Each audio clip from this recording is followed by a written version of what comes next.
Добрый день, дорогие телезрители. Актуальное интервью, и веду его я, журналист Дмитрий Аргунов. Итак, Якутск выбрал главу. В режиме досрочных выборов, что предполагало гигантскую мобилизацию со стороны не только самих горожан, да, но и прежде всего тех органов, которые ответственны были за проведение вот этой процедуры. И у нас сегодня человек, который в эти дни на слуху у всех горожан, председатель Якутской территориальной избирательной комиссии Алла Георгиевна Самойлова. Здравствуйте. Здравствуйте. Ну, поздравляю вас с завершением, еще раз говорю, такого чрезвычайного, возможно, процесса. Как жители Якутска участвовали в процессе как таковом? Повлияло ли то, что выборы были досрочными, на ход процесса в целом? Ну, итог у нас достаточно достойный, на мой взгляд. Хотя выборы стандартно организуются и проводятся в течение 3 месяцев. В эту кампанию мы провели их с сокращением сроков на 1/3, то есть в течение 2 месяцев. 1 февраля они были назначены, 28 марта они состоялись. Поэтому это, конечно, наложило массу таких, мобилизаций всех наших сил. В особых условиях работали штабы кандидатов, сами кандидаты, у них было сокращено время на период агитации. Избирателям было, наверное, немножко меньше времени для того, чтобы определиться со своим выбором. Ну и другие участники избирательного процесса, такие как, например, участковая избирательная комиссия, наша избирательная комиссия городского округа, тоже имела меньше времени для того, чтобы обеспечить все необходимые процедуры для проведения голосования. На период регистрации кандидатов у нас был срок достаточно короткий, ну и на развертывание работы целых 122 участковых избирательных комиссий тоже время было немного. Но хорошо то, что где-то процентов на 80, наверное, люди, которые задействованы в составе участковых избирательных комиссий, это опытные люди, это не новички, поэтому они знали свою работу, но были инновации, и в нашем процессе тоже жизнь не стоит на месте. Вот и у нас появилось применение сейф-пакетов для хранения избирательной документации, технологически новый для нас процедура, поэтому такие небольшие сложности были. Закупить их. В целом же все наблюдатели признают, что процесс протекал без особых нарушений, без значимых нарушений, да, мелкие, но явления имели место быть, это признают все, и в том числе и ваша структура тоже признает. Но еще раз, вы сослались на то, что были новинки, были нововведения, поэтому впервые обкатывать такое, конечно, тяжело. Но трехдневное голосование – это 2-й раз применяется, и насколько тебя оправдывает применение 3 дней, отведенных на голосование? И зачем вообще? Есть, наверное, как и плюсы, так и минусы. Тяжело было обеспечивать это голосование, работоспособность самих членов участковых комиссий, потому что им пришлось 3 дня работать в режиме 12-часовом, а в последний день еще и подводить итоги. Последний протокол об итогах голосования привезли в нашу комиссию в 7 утра, поэтому это чисто просто физически сложная работа.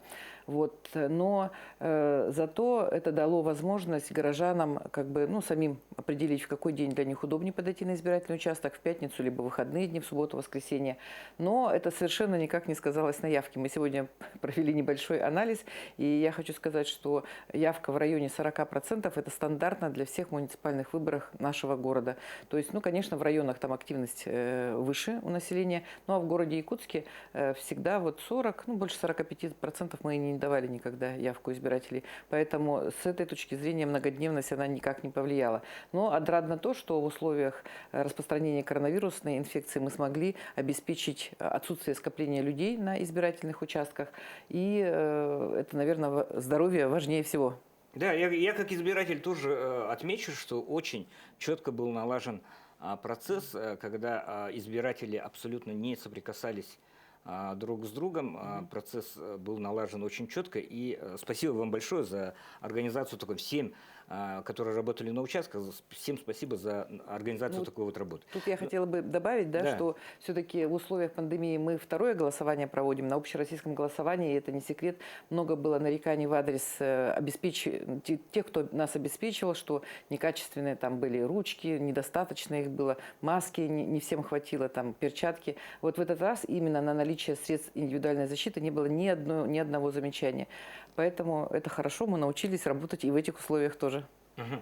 Ну, смотрите, не секрет, что часть жителей, возможно, они и не участвуют в голосовании как таковом, да, но они имеют дурную вполне такую привычку какие-то страшилки распространять, особенно Есть такое дело. во время, когда любая бабушка получила возможность стать ньюсмейкером. Да? Вот эти WhatsApp-страшилки про вбросы ужасные, да, о том, что привозили пачками, там видео мы даже видели и так далее. Вот как вы прокомментируете вот, наличие вообще таких вещей?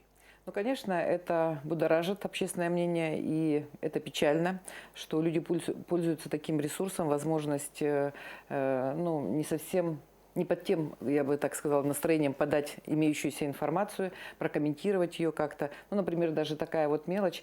Вчера прочитала в соцсетях, что аномально высокая явка и перечисляются избирательные участки. Но тот, кто... И, конечно, люди как просто читают и делают выводы, что действительно что-то там, наверное, было не в порядке. Почему же такая аномально высокая явка? Вот там было перечислено 5 избирательных участков. Но объясняется это очень просто. Это временные участки в социальных домах. То есть какой список, например, подали список на 150 человек, мы отдали туда 150 бюллетеней, 150 человек и проголосовало, и 100% явка получается. Поэтому это все объяснимо.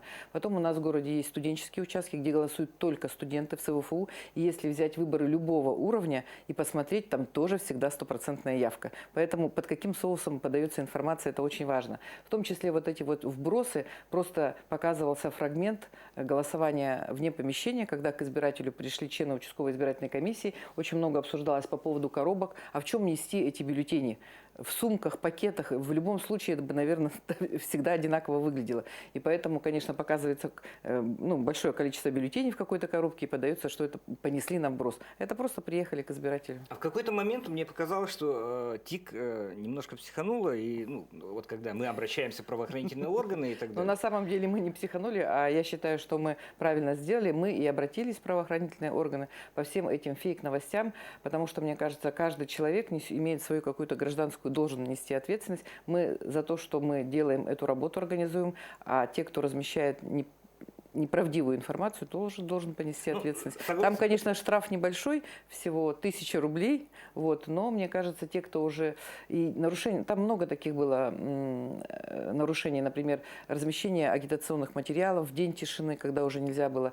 Но тут немножко можно было бы, конечно, объяснить, все-таки это многодневное голосование, день тишины уже наступил в четверг, то есть нельзя было ни в пятницу, ни в субботу, но люди продолжали обсуждать, призывать голосовать и так далее. Ну, надо знать закон просто и все. Корпус наблюдателей. Вот кто выступил в качестве наблюдателей и были ли какие-то конструктивные предложения с их стороны? Конструктивные, я повторяю. Наблюдателей было достаточно много. У нас, если 122 участка, то не было таких участков, где бы не было как минимум 3 наблюдателя, то и 4. Наблюдатели были назначены как партиями «Единая Россия». Остальные все сами кандидаты назначили по одному. Да? Это у нас было от Савы Михайлова, от Григорьева, Евгения Николаевича, от Обедина, Виталия Валерьевича. И были наблюдатели от Общественной палаты. Ну, как они там у них нанимаются, я не знаю. У нас есть, конечно, ограничения. Это должен быть, во-первых, гражданин Российской Федерации, достигший 18 лет, по сути, там не занимающий некоторые выборные должности. Все остальные могут работать наблюдателями. Они и были так же, как и в наших комиссиях. Я думаю, что это обычные простые горожане, которые захотели именно эту работу выполнить. Из конструктивных таких замечаний, которые высказывались в адрес участковой комиссии, я бы согласилась с тем, что, наверное, нам надо усилить обучение самих членов комиссии. Обычно мы очно учим, и мне кажется, эффект от обучения был выше, чем вот сейчас мы вынуждены были все семинары, а их порядка 10, наверное, прошло по разным темам, мы все время проходили в онлайн-режиме, и у нас не было обратной связи. То есть точно убедиться, все ли поняли поданную информацию, не было. Поэтому вот с точки зрения обучения членов комиссии мы возьмем на вооружение. Потом сохранность избирательных бюллетеней была обеспечена полностью, но зато наблюдатели у нас хотели по ночам ночевать в залах для голосования, вот когда с пятницы на субботу, субботу на воскресенье. Вот. Почему-то было недоверие к органам полиции, которые дежурили там. Но я думаю, что этот вопрос в итоге и снялся, потому что потерь там избирательных бюллетеней или несоответствие содержания обозначенному количеству этого не было. Экзит-полы, ну, уже мемы складываются о том, что... Ладно, не будем приводить, но складываются мемы. Да? Экзит-полы. Вообще, объединение молодых избирателей вот, максимально, скажем так, репрезентативную выборку сделало. Вот как вы вообще относитесь к экзит-полам? Ну, я хотела бы напомнить тем, кто размещает информацию в соцсетях, что существует запрос на опубликование результатов, запрет на публикование любых результатов опросов, и он начался за 2 дня, то есть уже в среду нельзя было размещать, но у нас были те, кто еще не закончилось голосование, а уже результаты опроса. Это недопустимо с точки зрения законодательства, потому что результаты этих опросов в виде опубликованном, они уже оказывают влияние на сознание, ну, некоторых, может быть, не всех, но каких-то людей, поэтому и побуждают голосовать тем или иным образом. Это делать нельзя. Что касается качества самих опросов, ну, мне кажется, это должно быть на совести тех, кто их проводит и кто их заказывает, да. Но всегда считалось, что экзит-пул – это самое достоверное. Результаты дает по сравнению с другими опросами общественного мнения, которые идут в кампанию вообще. Вот, поэтому, ну, сейчас я думаю, что те, кто проводил, те, кто заказывал, они сравнят результаты. И, ну, в принципе, мне кажется, они очень были похожи на правду, которая в итоге получилась. Нет, но люфт в 34% отказавшихся называть свои предпочтения. Да, они, конечно, влияют, да, согласна. Но вы вынесли такой огромный опыт из прошедших выборов по организации проведения непосредственно голосования. Вот какие выводы для себя КИК сделала? Ну, я бы не сказала, что очень эффективная система хранения бюллетеней всех пакетов не потому, что мы не обеспечили сохранность, а потому что это трудоемко. Нам пришлось очень быстро найти необходимое количество, во-первых, самих этих всех пакетов. Они у нас были недостаточно большого размера, и перемещение бюллетеней из стационарных ящиков, оно вызывало большое затруднение для членов участковой комиссии. Вот эта вот технология мне, ну, не то, что мне, а нам, наверное, да, организаторам, она не совсем эффективна. Посмотрим, что будет предложено. Само 3-дневное голосование не вызывает, мне кажется, никаких сомнений. Вполне можно голосовать в течение нескольких дней подряд. Просто, мне кажется, исторически сложилось, что мы всегда голосовали в один день, и вообще принять эту форму как-то, ну, все новое, оно в штыки всегда воспринимается. Мне кажется, следующие выборы, если на Госдуму будет принято такое решение о голосовании в течение 3 дней подряд в городе Якутске, мы первыми пережили этот опыт, ну, практически, если большой город брать, да, как столица, то у нас все должно быть еще лучше, чем было.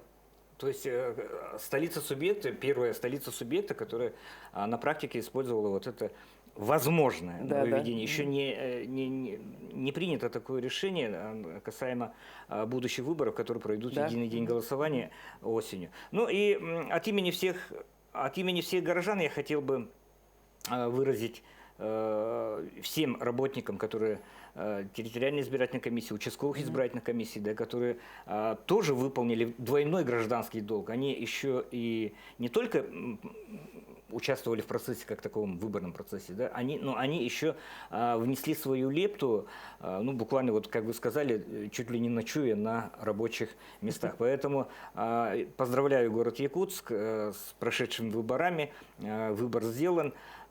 И я думаю, что Якутская городская территориальная избирательная комиссия, она сделала шаг вперед в своем развитии в деле осуществления конституционного права каждого горожанина сделать свой выбор. Это была программа «Актуальное интервью». Увидимся.